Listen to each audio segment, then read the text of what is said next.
বেঁচে থাক আর না থাক, আমি আল্লাহ তাআলার কাছে ধরা না দিয়া উপায় না। এই জন্য যুবকের আমি তো বাবার আপন চালের মা বোনেরা, সত্য কসম খাই আল্লাহ তাআলা দুনিয়াতে পাঠাইছে সুদের গুছাই মজা পাইছো, হারামে মজা পাইছো, ঘুরতে থাকো, কিন্তু মনে রাখবা আল্লাহ তাআলার ধরা কিন্তু শক্ত ধরা। আল্লাহ তাআলা যেদিন ধরবে সেদিন বাইগা যাওয়ার কোনো উপায় নাই। এবার আপনার আমার চিন্তা, জান্নাতে যাইবা নাকি জাহান্নামে যাইবা? যদি জান্নাতে যাইতে চাও আল্লাহর বান্দা, আপনি আমি তো মুসলমান, ঠিক কিনা? দুইটা গুণ লাগবে। একটা গুণের নাম হচ্ছে ঈমান, 2 নাম্বার গুণের নাম নেক আমল। আমরা ঈমানদার তো হইলাম, কিন্তু নেক আমল লাগবে কি লাগবে না? আওয়াজ দিয়া বলো, লাগবে কি লাগবে না? নেক আমল লাগবে। কিন্তু এখন তো আমরা সমাজের মধ্যে দেখা যায় নেক আমল থেকে আমরা অনেক দূরে। গুণ লাগবে কয়টা?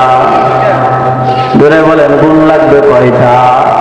2টা। 1 নম্বরে ঈমান, 2 নম্বরে নেক আমল। তো ঈমানদার হইলাম, কিন্তু আল্লাহর বান্দা নেক আমল করি না, হবে না।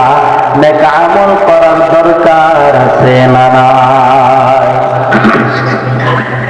নেক আমলের মধ্যে আল্লাহ তাআলার কাছে সবথেকে প্রিয় আমল নামাজ।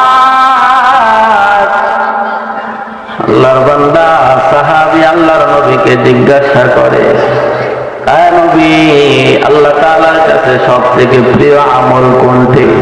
নবীজি জানায়া দেয়, আসসালাতু আলা ওয়াক্তিহা, সময় মতো নামাজ পড়া। সময় মতো কি করা? টাইম টু টাইম নামাজ পড়া আল্লাহ তাআলার কাছে সবথেকে প্রিয়। সাহাবী আবার জিজ্ঞাসা করে, সুম্মা মাযা ইয়া রাসূলুল্লাহ, তারপর কোনটি? নবীজি জানায়া দেয়, মা বাবার খেদমত।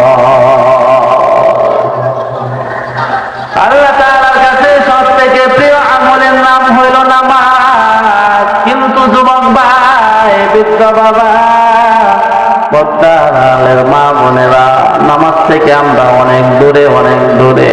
অথচ আল্লাহর নবীর কোনো গুনাহ নাই। ইন্না ফাতাহনা লাকা ফাতহাম মুবিনা লিয়াগফিরা লাকা আল্লাহু মা তাকাদ্দামা মিন যামবিকা ওয়া মা তাআখার ওয়া يتم نعمته عليك ويهديك صراطا مستقيما। যে নবীর কোনো গুনাহ নাই আল্লাহর বান্দা, আগের গুনাহ মাফ, পিছনের গুনাহ মাফ। তারপরে নবীজি সারা রাত্র দাঁড়ায় নামাজ পড়তেন।